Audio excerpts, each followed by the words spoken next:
एक समय की बात है। माता कौशल्या जी को सोते समय अपने महल की छत पर किसी के चलने की आहट सुनाई दी। नींद खुल गई। पूछा, कौन है? मालूम पड़ा श्रुत कीर्ति जी, सबसे छोटी बहू, शत्रुघ्न जी की पत्नी है। माता कौशल्या जी ने उन्हें नीचे बुलाया। श्रुत कीर्ति जी आई, चरणों में प्रणाम कर खड़ी रह गई।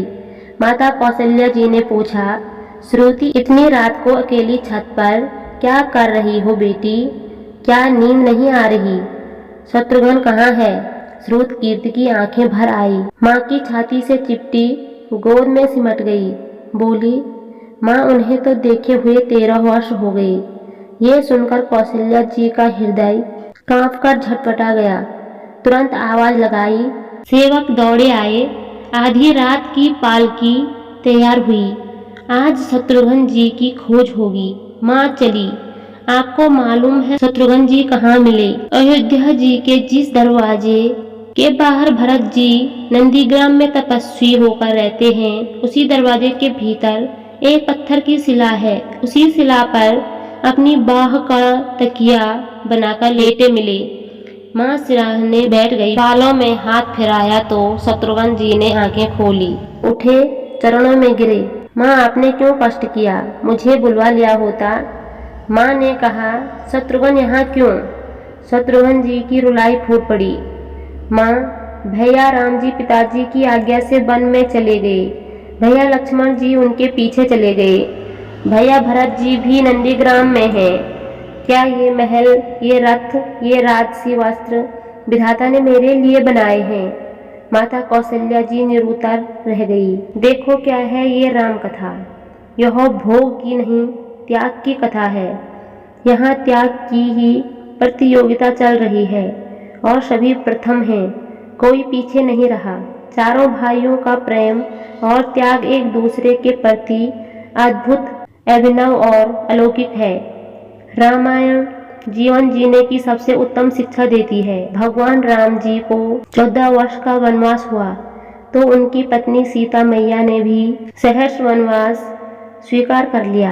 परंतु बचपन से ही बड़े भाई की सेवा में रहने वाले लक्ष्मण जी कैसे राम जी से दूर हो जाते। माता सुमित्रा से उन्होंने आज्ञा ले ली थी वन जाने की। परंतु जब पत्नी उर्मिला के कक्ष की ओर बढ़ रहे थे तो सोच रहे थे कि माँ ने तो आज्ञा दे दी, परंतु उर्मिला को कैसे समझाऊंगा, क्या बोलूँगा उनसे। यही सोच विचार करके लक्ष्मण जी जैसे ही अपने कक्ष में पहुँचे तो देखा कि उर्मिला जी आरती का थाल लेके खड़ी थी और बोली, आप मेरी चिंता छोड़ प्रभु श्री राम जी की सेवा में वन को जाओ। मैं आपको नहीं रोकूंगी। मेरे कारण आपकी सेवा में कोई बाधा न आए, इसीलिए साथ जाने का हट भी नहीं करूंगी।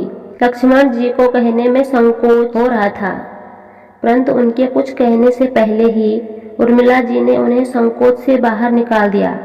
वास्तव में यही पत्नी का धर्म है। पति संकोच में पड़े उससे पहले ही पत्नी उसके मन की बात जानकर उसे संकोच से बाहर कर दे। लक्ष्मण जी चले गए, परंतु 14 वर्ष तक उर्मिला ने एक तपस्विनी की भांति कठोर तप किया। वन में प्रभु श्री राम, माता सीता की सेवा में लक्ष्मण जी कभी सोए नहीं, परंतु उर्मिला ने भी अपने महलों के द्वार कभी बंद नहीं किए और सारी रात जागकर उस दीपक की लौ को बुझने नहीं दिया। मेघनाथ से युद्ध करते हुए जब लक्ष्मण जी को शक्ति लग जाती है और हनुमान जी उनके लिए संजीवनी का पर्वत लेके लौट रहे होते हैं, तो बीच में जब हनुमान जी अयोध्या के ऊपर से गुजर रहे थे तो भरत जी उन्हें राक्षस समझकर बाण मारते हैं और हनुमान जी गिर जाते हैं।